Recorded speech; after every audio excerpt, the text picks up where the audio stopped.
Well, it's 7 o'clock. I guess we can get started. Everyone is ready. I think we have everyone here. So let me read the intro. This is Larry Murphy, Chair of the Newbury Planning Board, and permit me to confirm that all members and persons anticipated on the agenda are present and can hear me. So Planning Board members, when I call your name, please respond in the affirmative. Peter Pecos. Yes. George Morris. Yes. Leslie Matthews. Yes. Woody Knight. Yes. Mary Stone. Yes. And town staff, Martha Taylor. Yes. And anticipated speaker, we have Emily Innes of Innes Associates. I'm here. Thank you, Emily. This October 5th, 2022 open meeting of the Newbury Planning Board is being conducted remotely, consistent with Chapter 107 of the Acts of 2022, which extends the governor's March 12, 2020 order suspending certain provisions of the open meeting law, general laws, Chapter 30A, Section 20 until March 31, 2023. This order suspends the requirement of the open meeting law to have all meetings at a publicly accessible physical location and allows public bodies to meet entirely remotely so long as reasonable public access is afforded so that the public can follow along with the deliberations of the meeting. For this meeting, the Newbury Planning Board is convening by video conference via Zoom as posted on the Planning Board agenda, which can be found on the town's website and which identifies how the public may join. You may join by going to http://zoom.us and entering meeting ID 832-714-13056, or by calling 1-929-205-6099 US, New York, and entering the meeting ID number when prompted. For Zoom meetings, please note that this meeting is being recorded and that attendees are participating by video and/or telephone conference. The meeting is also being broadcast live through local access cable channel 9 on Zoom and at www.tnctv.org, and the recording will be available on the Newbury Access YouTube channel. Meeting materials, excuse me, were provided to the board members prior to the meeting for review. Applicants or their representatives may be called upon to speak and, if needed, share information to the screen, and please state your intention after you have been called. For the ground rules, before we turn to the first item on the agenda, permit me to cover some ground rules for effective and clear conduct of our business and to ensure accurate meeting minutes. As chair, I will introduce each speaker on the agenda. After speakers conclude their remarks, I will go down the list of board members, inviting each by name to provide any comment, questions, or motions. Please hold until your name is called. Further, for all attendees except board members and staff, please remember to mute your computer using your mute button or your phone with *6 on the toggle mute on the, *6 to toggle mute unmute when you are not speaking. Please use earbuds or earphones with tablets and cell phones. Please remember to speak clearly and in a way that helps generate accurate minutes. Please be aware that video participants can see you and that you should take care not to screen share your computer. Anything that you broadcast may be captured by the recording. For any response, please wait until I yield the floor to you and state your name before speaking. If board members wish to engage in discussion with other members, please do so through me, taking care to identify yourself when you wish to speak. For public comment, there will be an opportunity for public comment and questions during public hearings. After board members have spoken, I will afford the public an opportunity to comment and/or ask questions as follows. I will see questions and comments through the Zoom hand raise function. For video conference, excuse me, video conference participants, to raise your hand, hover over the bottom of the Zoom window below the photo gallery and click on the gray hand that appears. Please ensure your name is fully and correctly displayed on the participant list. You may rename yourself by using the More function next to your name. For telephone participants, to raise your hand in a Zoom meeting, hit *9 on your phone keypad. I will then allow questions and comments from members of the public who have raised their hands in the order in which they are listed, which is determined by the order in which people click on the raised hand function. Each participant will be called on to provide his or her name and address, and then ask a question or make a comment.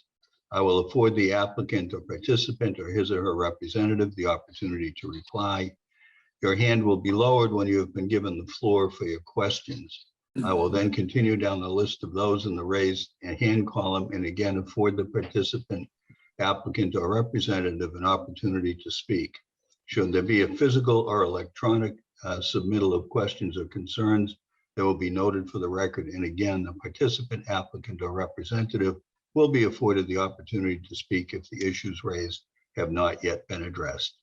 Finally, note that each vote taken in this meeting will be conducted by roll call. So that said, we can move on to the agenda. And the first item, I believe, is the August financial report. September financial report, excuse me. And the following invoices were, payroll and invoices were authorized. Payroll warrants for the planning director, PR 23-07 for the period ending 9/10/2022, PR 2307 for the pay period ending 9/24/2022. For planning board expense invoices, we have Verizon Wireless Planning Board for an iPad paid 9/26/2022, and from escrow accounts to Joseph Sawetka Construction Inspections 105 High Road, the date 9/26/22 of the account of the payment. So that brings us to old business. And we have Emily Innes of Innes Associates LLD to give us a progress report on the master plan update, including drafts of the implementation plan, historical and cultural resources element, and housing element. So Emily, thank you for coming, and you have the floor. Thank you very much. It's a pleasure to see you all again. I have a very short presentation just to guide the initial part of the discussion. So with your permission, I'll put that up.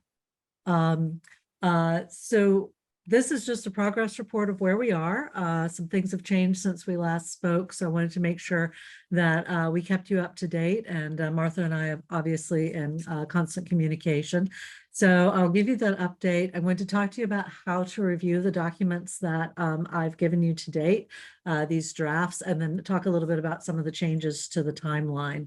So this is just a repeat of the slide that you had before about our goals for the process, but it never hurts to have that repeated just so people understand that this is really about creating a document, mostly from what you've had before, after updating some of the statistics, some of the numbers.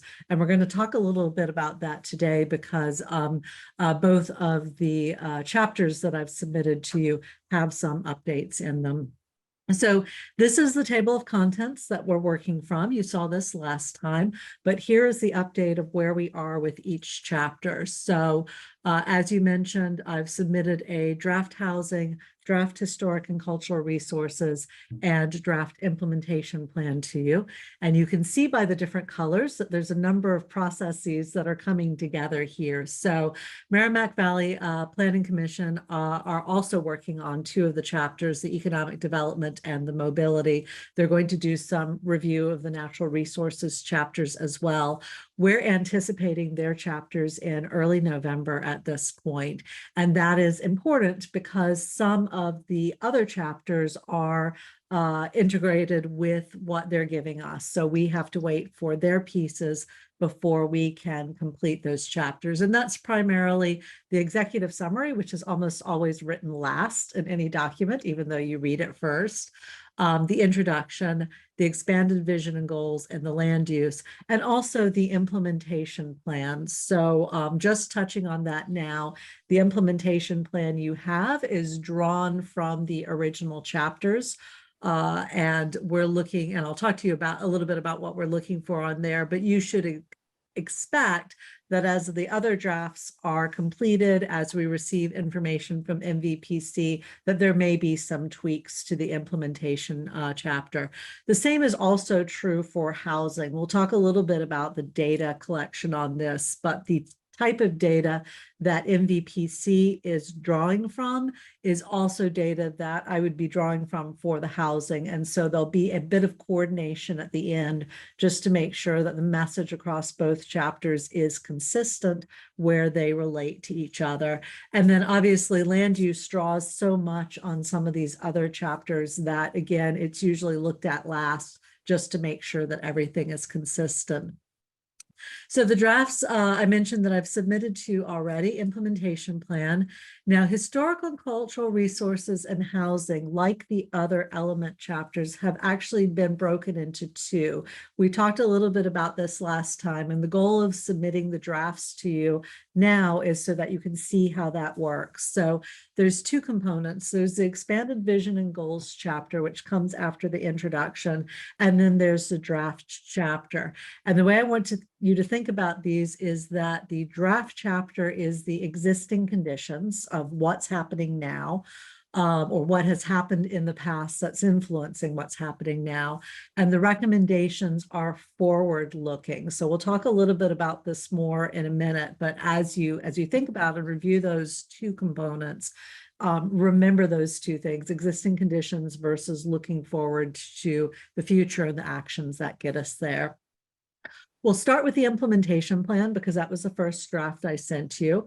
As you review this, there's a couple of pieces of information that I would find helpful to hear from you. And just so you know that after you review this and the other drafts as they come, you're sort of the first stop because you're the planning board.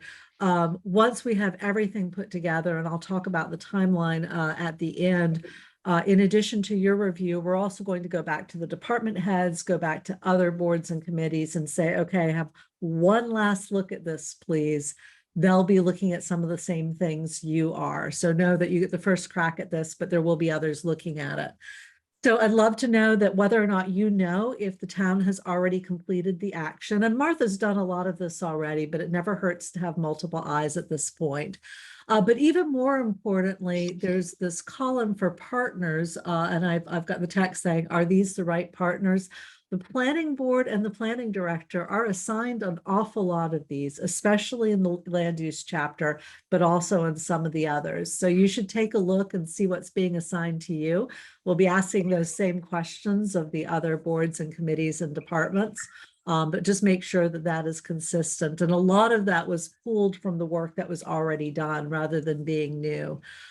There were some priorities and timelines identified for some of these actions at the time that they were first drafted. Love to know if you think that these priorities and the timelines are, well, for the priorities, are those still relevant? Should a high be moved to a medium or a medium be moved to high? Or in some cases, they may be ongoing at this point because you may have already started to work on them. And then is the timeline achievable? Knowing what you know, especially when it's something that's been assigned to you, knowing what you know about your own workflow. If something says 1 to 3 years, does that still make sense? Or 2 to 4 years? Or is this something that maybe in the intervening period has moved up the priority list and you'd like to have it happen within within a faster timeline? And then finally, we're identifying resources for implementation. So this could be a couple of different things. It could be another organization like MVPC, or it could be something like Essex County Greenbelt for some of the natural resources, or Historic New England, or Trustees of Reservations for some of the other things. Could be other organizations or things. So partners should be mostly the town departments. But sometimes a local organization. Resources may be people that are providing technical, or organizations that are providing funding or technical assistance. At the next draft, when we pull everything together, there will also be a section on funding in here where we talk about funding sources. So the name of the funding source might be in the section, but a description of funding source will be elsewhere. So if you see now, not everything's going to have a resource. Some of it may just be town operating funds or a town department that's already listed in partners. But if you happen to know of any resources that aren't shown in the implementation plan, your thoughts on that would be terrific. For historical and cultural resources, on the right-hand side is the first page of the recommendation section. On the left, sorry, other way around. Left-hand side is the first page of the recommendations. Right-hand side is the first page of the chapter. You got it all in one document, so I just want to call this out. Again, that note that recommendations are forward-looking and chapters are existing conditions. When you look at this, I want you to focus on, again, actions that are out of date or already completed in terms of the recommendations. And this will tie back to the implementation plan. So I was already making some edits between the two. Not all of those may have come through yet. But the other thing I'd really like to know is how clear are these to somebody who's not been working with the original text? So when you read it, are the actions clear? Are the next steps clear? Is the text that's describing them clear? And then the same is true in the chapters, which are talking about existing conditions. Is there information that's missing or information that you know to be incorrect? And again, is the text clear all the way through? Whenever we work on comprehensive plans, we like to think of who the readers are, and they are elected and appointed officials. They're professionals, professional staff, but they're also people who may or may not have a familiarity with planning and planning concepts. So residents of the town, business owners of the town, property owners, people who are interested in general. We will include a glossary at the end. So if there are terms that you feel that you need to be defined, or if there's something that just doesn't make sense as you read it, or you think might not make sense to another reader, would love to know that. Now in housing, same thing, looking for those same types of comments, but I do want to call out, this came up in a conversation with Martha and also with Pete on one of our check-ins. The 2020 census data has not fully been released yet. There's been some information that's out there, but others on hold. We were actually expecting it in June of this year. The current timeline is for May of 2023. We're hoping that's a final timeline because a lot of us are looking to rely on this data. But it has meant that in order to do this plan in a timely manner, that I need to use multiple data sources. So where the 2020 census data is available, I've used that. And I've indicated in the different charts and graphs and tables which data source is which. The other is something called the American Community Survey, and that is a rolling 5-year data set. Like the census, it also relies on surveys that go out. So there's a sample size, a margin of error. There's information in the text about that. But just know that when available, when this 2020 census data is not available, I've used the 2016 to 2025 year American Community Survey. It asks a little bit more detailed questions than what has been seen. And the original work that was done for this planning process actually relied for many things on an earlier ACS because they had the 2000 census available, the 2010 census available, but because the 2020 census had not yet been done, it was relying, I think, in most cases on the 2015 ACS. There might have been a couple of 2017 ACSs in there. So we're going with a consistent 2016 to 2020. Now the 2017 to 2021 5-year ACS was just released. I've talked with a couple with colleagues who also work with the census data, and the general assessment is that it's going to take a while for some of these numbers to catch up to what happened in the pandemic. So we're doing the best we can with the data that we have. The other thing I wanted to let you know is you see in the bottom right-hand corner a graph, and in very tiny letters, you see in the box MHP. So that's the Mass Housing Partnership. They have a data resource called Data Town, which I've used for other projects, and Martha reminded me of. The charts that you see from MHP are also using the 2016 to 2025 year ACS, so that the data that we're using in the tables is consistent with what you see in the charts. But the nice thing about their tables is that they have a longer timeline. So they go back further. So for example, this one actually goes back to 1930, all the way up to 2020. So you get to see changes over time. So I think that data will be useful to you. But I just wanted to let you know, because the economic development section will also be relying on similar data. And that's where I was saying we want to make sure that what MVPC is drawn upon and what I've drawn upon are consistent for the draft as a whole. With that, because of the timeline shifting for MVPC, the overall timeline shifted. This might be able to be compressed, but as we're looking at it now, this is where we are. So a full draft for your review at some point in November after I get MVP's details. I just have to put everything back together again. We're hoping to have the draft available for public review after you've had a chance to see and comment on it. Looking at final edits and the appendix of public comments in January. Unfortunately, when you get into November and December, you get into holiday periods, but I think this looks very doable. And then final review and your process for accepting the plan in January to February. Again, just depending on how many comments we get back by when in terms of the public input.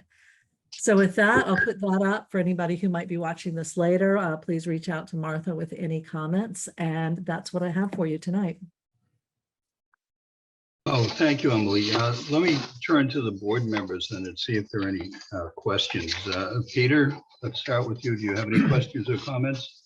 Emily, thanks very much. I understand and appreciate the challenge of the data because, we're trying to get this project done. We're waiting for data to come and we want to make a most accurate representation using the best data. And as you indicated, 3 different data sources, sometimes there might be a little bit of confusion, so there has to be explanation. And sometimes it might actually look contradictory depending on how the data is looked at. So I appreciate the patience in doing this and not the difficulty, but the challenge of assimilating those 3 different components. So I guess that's my observation. And I know everybody just received the drafts, so the drafts will have an opportunity to digest those over the ensuing weeks for further discussion. Thanks, Em. Those are my comments. Thanks, Larry. Thank you, Pete. George, do you have anything? Thank you, Emily, for your nice presentation.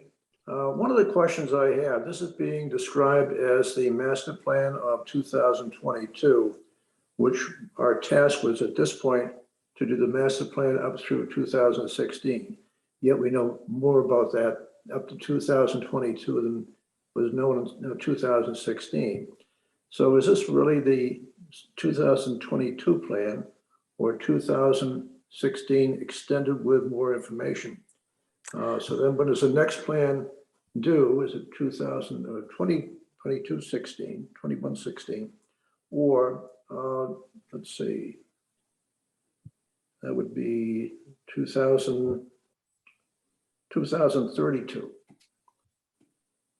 So it raises an issue. I'm just curious about that. Mm-hmm. I'm happy to answer that if the chair's Please. okay with me going back and forth. Absolutely. So I think it's a good question. I usually date plans by the date that they're accepted. So to your point, and I think it's a good one, a lot of the work obviously was done in the 2016. The data is being updated as much as possible. You've also done some other planning in between. So for example, I was looking at the housing production plan. One of Martha's questions was, given the change in data, are the recommendations of the housing production plan still valid? And in looking at them, I haven't seen anything yet in the new data that would change that. Haven't yet seen anything with the qualification that there's still some plans to look at that would change the recommendations from 2016. So I think you could, as a planning board, choose to go either way. One of the things that we're going to add to the introduction / executive summary, I haven't figured out quite where it lives yet, is the what an explanation of what has changed since 2016 and you first looked at it. So I think and what the immediate next step should be. And I think with that, you could consider going out to 2032, but there's no harm in doing it a little bit earlier. There's no the life of a comprehensive plan is on average 10 years. There's no harm in looking at it earlier. So in fact, I recommend an annual review anyway.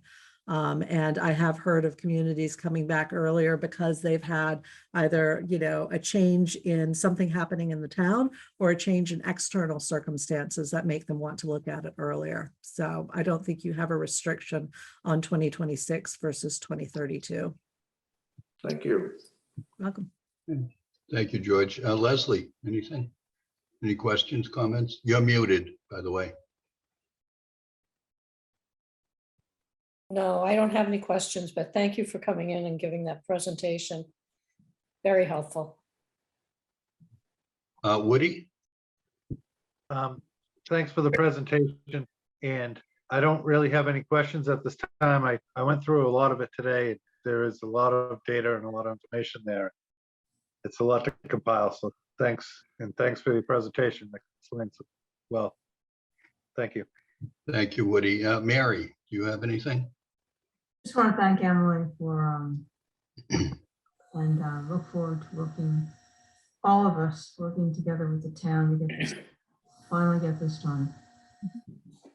George, thanks for your hard work before.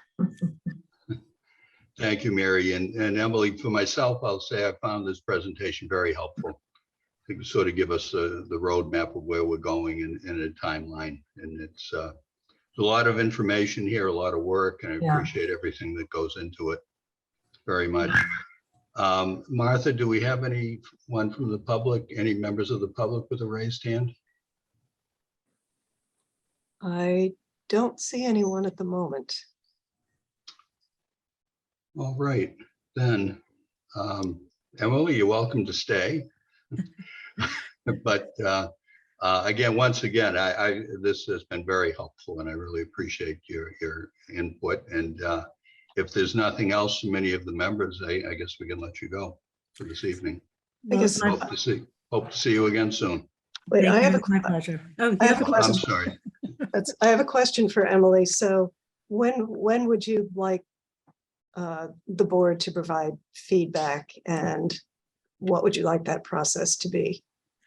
That's a great question. I think if we could have it, the feedback, maybe by the end of October, just so that I've got it timed well with when we're expecting the information from MVPC, that would be terrific. And if you could send your comments to Martha so she could collate them, that would be fantastic as well. And it's my pleasure if once we get the information back from MVPC, if you'd like me to come in and just give you a quick update as to where we are on the timeline sometime in November. Even before the draft is ready, I'm happy to come to one of your meetings and just let you know where we are. But thank you. And that's worth restating too. And I do believe you touched on it, but any comments from the board members or the public or questions would like to see come through Martha, I think, so that we all have a good handle on, we all have the same body of information, I guess is what I'm trying to say. Okay, Martha, anything else? No, that was it. Thank you. Good. Well, thank you again, Emily. Thanks, Emily. You're very welcome. Good night. Okay, well, continuing on with the agenda. Under new business, we don't have anything. So that brings us to liaison reports and select board, Leslie.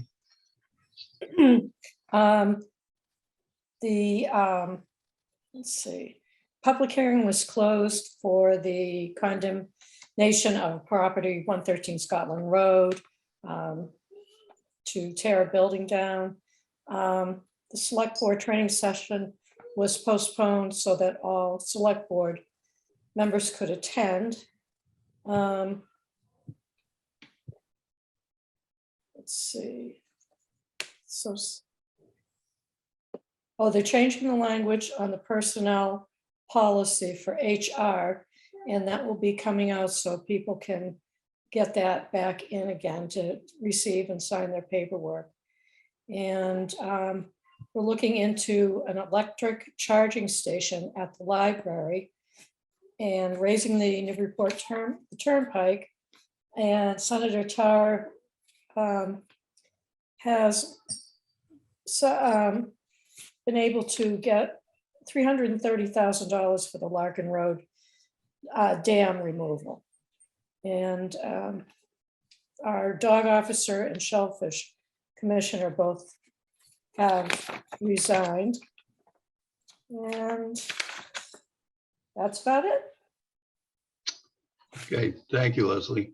You're welcome. I'm sorry, did anyone have any questions for Leslie? Yes, I do. Leslie, on the increasing the height of Route 1. No, I think it's going to increase the turnpike going down to Plum Island, the height of that. Okay, Actually, I can provide a little bit of information on that if you'd I'd like. appreciate that, Mother, because I'm concerned about Route 1 as a safe way for either evacuation or just getting through town. There can be high water during the Martin Burns Bridge. There could be high water on Middle Road. So these are the things I think the town has to look at, because and sometimes your routes of where you want to go are not open, even today. No, that's true. Some of the evacuation routes do fall in the 100-year floodplain.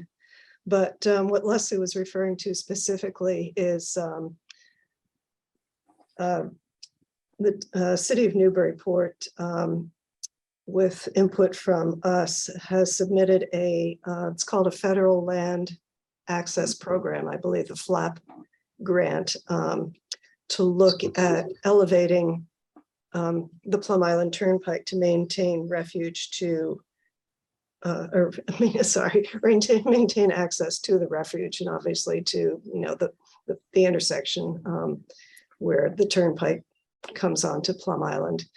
So Tracy announced that grant application at the select board meeting last week. We haven't, I don't remember exactly what the timeline is for hearing back on that. So that's something I was going to follow up on, but that's specifically looking at the Plum Island Turnpike. But your point is well taken, that we certainly have other roads in town that are susceptible to flooding now and will be only more so as time goes by. Thank you for the update. You're welcome. Unless there are any other questions, we'll move on to the ZBA. Their regular meeting is on the 20th. And as far as I know, so far, the only thing on the agenda is a continued public hearing for number 17, 10th Street to raise and rebuild a two-family home. There may be other public hearings coming up too as well, but I haven't seen the agenda just yet. So that would bring us to Conservation Commission. Conservation met last evening. Probably of a concern to plugging in with our board would be the continued public hearing of 104R Main Street, which we actually did a site walk. The planning board did a site walk in the morning, and it was on Conservation's agenda in the evening. So they're trying to button up the loose ends with getting approval through Concom for this bridge that would be necessary as a requirement for the National Grid tie-in as an emergency access road, as deemed necessary by National Grid for the tie-in to take place. So if you have any questions about that, I can answer them, but that's basically the biggest agenda item that would have concern to the planning board. Hey, thanks, Pete. Any questions for Pete? No. How about MVPC, Martha? I attended the regional planners meeting on the 22nd, and that was focused primarily on kind of following up on Leslie's report, regional electric vehicle planning efforts. So MVPC right now is looking at putting together an electric vehicle model bylaw template. So that's something that would be available to all of us to incorporate into our zoning bylaws. They're also doing a mapping project right now. They're GIS people to identify locations of EV charging stations, including a gap analysis. So showing where there are gaps in EV coverage right now to be filled. And we also have, Martha, for what area? It's not just the town no, it's for the region. So all 15 and MVPC communities. our region, right. And we did have some discussion. A lot of the existing charging stations are slow chargers, basically, and there's definitely a gap in terms of fast chargers.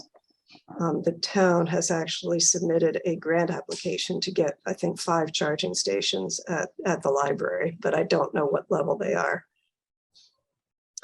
And then we had a presentation from a representative talking about the National Grid Fleet Electrification Program.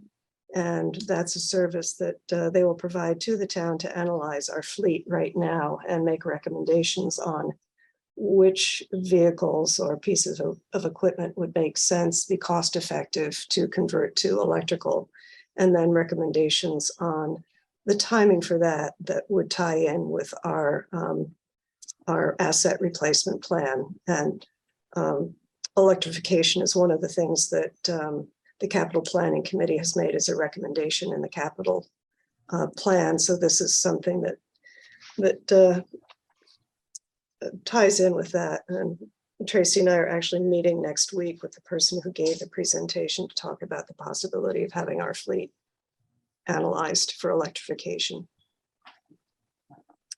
So that was that.